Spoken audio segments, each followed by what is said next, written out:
اللہ صلی اللہ علیہ وسلم نے ہم کو یہ بتایا کہ اخلاق صرف رہبانیت کے گوشوں کے لیے نہیں ہے، صرف خانقاہوں کے لیے نہیں ہے، بلکہ اخلاق دنیا کی زندگی میں برتنے کے لیے ہے۔ تم دنیا میں اگر تجارت کرتے ہو تو تجارت میں وہ اخلاق برتو جو گوشہ عزلت کے اندر پہلے برتنے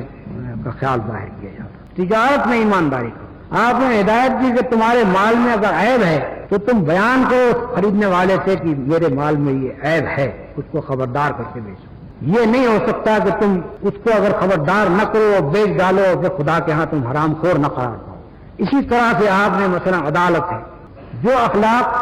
پہلے لوگ رہبانیت کے گوشوں میں ڈھونڈتے تھے، رسول اللہ صلی اللہ علیہ وسلم نے اس کو عدالتوں میں لا کر رکھا۔ آپ نے فرمایا کہ وہ قاضی جو انصاف کے ساتھ حکومت کرتا ہے، انصاف کے ساتھ فیصلے کرتا ہے، وہ قاضی جنت میں جائے گا، اور جو قاضی بے انصافی کے ساتھ فیصلے کرتا ہے وہ جہنم میں جائے گا۔ اسی طرح سے آپ نے فوج کو، آپ نے پولیس کو، آپ نے معلمین کو، آپ نے شوہر اور بیوی کو، آپ نے باپ اور بیٹوں کو، آپ نے زندگی کے ہر شعبے کے متعلق اخلاق کی پابندی سے، یعنی جو اخلاق گوشوں کے لیے تھے ان کو آپ عملی زندگی میں لے آئے اور عملی زندگی میں لا کر اس کو پوری طرح سے آپ نے نافذ کیا۔ اسی کا یہ فیض تھا کہ جو لوگ رسول اللہ صلی اللہ علیہ وسلم جب دنیا میں آئے ہیں تو آپ نے جن لوگوں کو ڈاکو پایا تھا ان کو اس حالت میں چھوڑا کہ وہ امانت دار تھے اور لوگوں کے مالوں، ان کی جانوں اور ان کی آبروؤں کے محافظ تھے۔ جو لوگ علانیہ بے انصافی کرتے تھے، علانیہ لوگوں کے حقوق مارتے تھے، جب رسول اللہ صلی اللہ علیہ وسلم نے دنیا چھوڑی تو ان کو اس حالت میں چھوڑا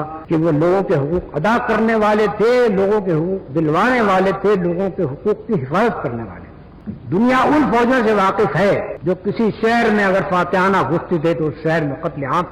کرتے تھے، اس شہر کو آگ لگاتے تھے، اس شہر کے تمام باشندوں کو جتنا ذلیل و خوار کر سکتے کرتے تھے۔ لیکن رسول اللہ صلی اللہ علیہ وسلم نے وہ فوج دکھائی کہ جب فتح مکہ کے موقع پر آپ داخل ہوئے ہیں تو آپ کا سر خدا کے سامنے جھکا جا رہا تھا، اونٹ کے اوپر سوار تھے مگر سر کجاوے سے مل رہا تھا، کوئی فخر و غرور نہیں۔ خانہ کعبہ کے دروازے میں کھڑے ہو کر جو تقریر فرمائی ہے اس کے اندر فرمایا کہ کسی کو کسی پر فوقیت نہیں، نہ عربی کو عجمی پر، نہ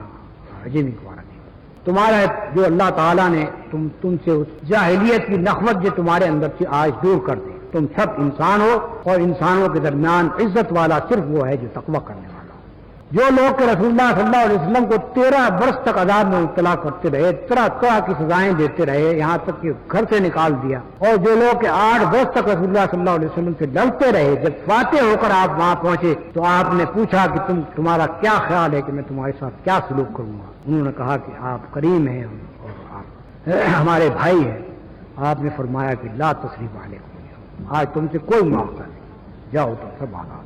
تو یہ ایسا فاتح دنیا میں کوئی نہیں پایا گیا، ایسے فاتح پائے گئے ہیں جنہوں نے لاکھوں انسانوں کو تباہ کیا۔ اور اسی کا نتیجہ ہے جو اسلامی تاریخ میں آپ دیکھتے ہیں کہ جب عیسائیوں نے بیت المقدس کو فتح کیا تو اتنا قتل عام کیا کہ گھوڑوں کے گھٹنوں تک خون آ گیا، لیکن جب صلاح الدین فاتح ہو کر اسی بیت المقدس میں داخل ہوا تو ایک آدمی بھی بیجا طریقے سے قتل نہیں کیا، سوائے ان لوگوں کے جو لڑ کر قتل ہوئے تھے۔ باقی عام آبادی کے قتل عام کا کوئی تصور ہی وہاں نہیں پایا جاتا تھا۔ اس کو خود عیسائی مورخین تسلیم کرتے ہیں اور صلاح الدین کی برتری کو مانتے ہیں۔ سوال یہ ہے کہ صلاح الدین میں یہ برتری کہاں سے آئی؟ محمد رسول اللہ صلی اللہ علیہ وسلم کی ہدایت نہ تھی تو اور کون سی چیز تھی جو ان کو اس راستے کے اوپر لے جائے؟ اسپین پر مسلمانوں نے بھی حکومت کی تھی، 800 برس تک حکومت کی، کبھی کوئی قتل عام نہیں کیا، لیکن جب عیسائی اسپین میں داخل ہوئے تو مسلمانوں کا قتل عام بھی کیا اور بے دریغ ان کو ملک سے تقریباً 30 لاکھ آدمیوں کو ملک سے نکال دیا۔